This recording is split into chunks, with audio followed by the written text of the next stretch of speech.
Hi everyone, నమస్తే మామ. Welcome back to మన channel.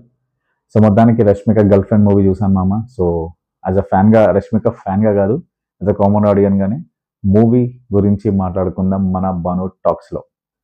So first of all మూవీకి ప్లస్ వచ్చేసి మన రష్మికనే. సూపర్ అంటే సూపర్ పర్ఫార్మెన్స్. తను ఆల్రెడీ మనకు తెలుసు, తన పర్ఫార్మెన్స్ సూపర్గా ఉంటుంది. ఆల్రెడీ మనం తన యానిమల్ని చూసాము, డియర్ కామ్రేడ్లో చూసాము. అసలు సూపర్ పర్ఫార్మెన్స్ తను. అండ్ ఈ మూవీలో కూడా ఇచ్చి పడేసింది, దేడి పోషం మొగుడి ఇచ్చి పడేసింది. యాక్టింగ్ సూపర్ ఉంది. అండ్ దాంతోపాటు తనతో పాటు నాకు సర్ప్రైజింగ్ అని కాదు కానీ సూపర్ పర్ఫార్మెన్స్ అనిపించింది నాకు దీక్షిత్ శెట్టిది. తన పర్ఫార్మెన్స్ కూడా సూపర్ ఉంది.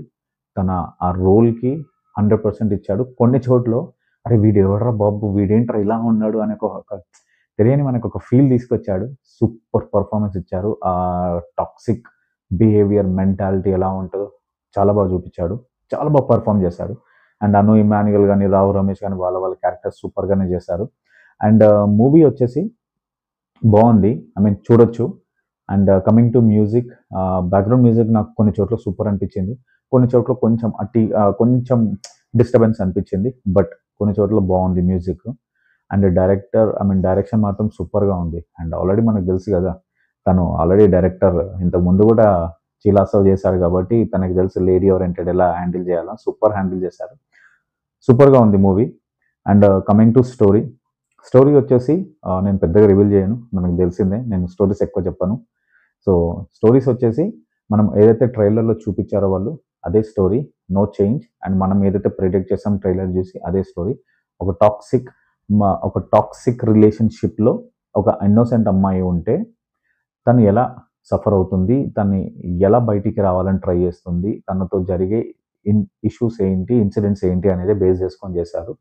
అండ్ మూవీలో ఫస్ట్ హాఫ్ వచ్చేసి, ఐ మీన్ స్టార్ట్ చేశారు, బాగానే స్టార్టింగ్ ఉంది. అండ్ కొంచెం స్లో ఉంది తర్వాత. అండ్ సెకండ్ హాఫ్ కూడా కొంచెం స్లో ఉంది. బట్ లాస్ట్లో మాత్రం పికప్ అవుతుంది. లాస్ట్లో మాత్రం మనకు కూడా క్లైమాక్స్లో అంటే ఒకసారి భరించి భరించి ఒక అమ్మాయి బర్స్ట్ అయితే ఎలా ఉంటుందని లాస్ట్ ఫైనల్ క్లైమాక్స్లో చూపించారు. సూపర్ అనిపిస్తుంది మనకే, కొంచెం కొత్తది, కొంచెం సూపర్ అనిపించింది. అండ్ మూవీ లవ్ ట్రాక్ ఏదైతే స్టార్ట్ చేశారో చాలా ఫాస్ట్గా స్టార్ట్ చేశారు. అంటే బేస్డ్ ఆన్ ఈ జనరేషన్ బట్టి ఆలోచించారేమో.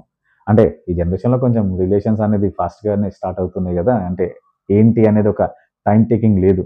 సో సో అది సేమ్ అదే బేస్ చేసుకొని తీశారు. సో బేసిక్ ఒక ఇన్నోసెంట్ అమ్మాయి, తను ఒక లవ్లో పడుతుంది.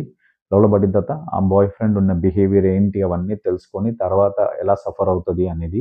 అండ్ దీంట్లో కొన్ని సీన్స్ మాత్రం చాలా బాగున్నాయి, చాలా బాగా అనిపించాయి కూడా నాకు. కొన్ని షార్ట్స్, కొన్ని సీన్స్ చాలా బాగున్నాయి.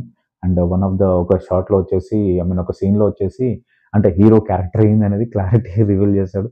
అంటే తను ఒక చదువుకున్న అమ్మాయి, తను జాబ్ చేద్దాం అనుకుంటుంది అని అడిగితే, జాబ్ చేద్దామని అడిగితే మనోడు అసలు నువ్వెందుకు జాబ్ చేసేది అన్నట్టు ఒక ఒక వేలో రియాక్ట్ ఇస్తాడు. సో అంటే తన్ని, ఐ మీన్ తన పాయింట్ ఆఫ్ వ్యూ మనకు చూపించలేదు. ఇది కంప్లీట్గా హీరోని ఓరియంటెడ్ కాబట్టి హీరోని పాయింట్ ఆఫ్ వ్యూలోనే మనకు మూవీ చూపించారు. అండ్ తర్వాత వచ్చేసి నాకు మెయిన్గా, ఐ మీన్ కొన్ని కొన్ని థింగ్స్ నాకు క్లారిటీ అర్థం కాలేదు. అంటే రిలేషన్లో ఇప్పుడున్న జనరేషన్కి అయితే నిజంగానే ఇది ఒక one of the good movie అవుతుంది. వాళ్ళకి అర్థం అవ్వాలి రిలేషన్షిప్స్ ఏంటి అనేది. స్టార్ట్ చేయకముందు ఎంత ఆలోచించుకోవాలి. అంటే జనరల్గా అమ్మాయిలు ఒక డ్రెస్ కొనడానికే మనకు తెలుసు కదా, 100 షాపులు తిరుగుతారంటారు. మళ్ళీ ఒక రిలేషన్ వెళ్ళడానికి ఎంత టైం తీసుకోవాలి, ఎంత ఆలోచించాలి ఆ పర్సన్ గురించి. ఆ పాయింట్ ఇక్కడ మేబీ మనకు అర్థం అవ్వాలి. అది మేబీ అది చెప్పడానికి ట్రై చేశాడు గట్టిగా. అండ్ తర్వాత తర్వాత రిలేషన్లో వెళ్ళిన తర్వాత కూడా మనకు కొన్ని దగ్గర మనకు అర్థమైపోతుంది. అర్థమైనప్పుడు దాన్ని బ్యాక్ స్టెప్ వేయడం మంచిది అని చెప్పేసి ఒక క్లారిటీ ఇచ్చాడు. అండ్ దీంట్లో వచ్చేసి ఒక పాయింట్ నాకు అనిపించింది, అంటే నాకు పర్సనల్ కూడా అనిపించింది, ఆ క్యారెక్టర్ ఒక పాయింట్లో హీరో గురించి తనకి మొత్తం అర్థమైపోతుంది. తనకు అర్థమైపోతుంది. అండ్ వాళ్ళ ఫ్యామిలీ గురించి చూస్తుంది, వాళ్ళ ఫ్యామిలీ గురించి కూడా తనకు క్లారిటీ వస్తుంది. క్లారిటీ వచ్చినా కూడా ఇంకా ముందుకెళ్ళడానికి ట్రై చేస్తుంది. ఎందుకు అనేది నాకు క్వశ్చన్ వచ్చింది. అంటే మేబీ రిలేషన్లో ఉన్నప్పుడు అలా అనిపిస్తుందేమో, మేబీ నేను తప్పు ఉండొచ్చు. సో మనకు అంత తెలియదు కాబట్టి. సో ఆ పాయింట్లో అంటే నాకు ఎందుకు అనిపించింది, తెలిసినప్పుడు ఆగిపోతే బాగుండని. ఇంకోటి క్లైమాక్స్ చాలా బాగుంది. కాకపోతే క్లైమాక్స్లో నాకు ఒక పాయింట్ అనిపించింది.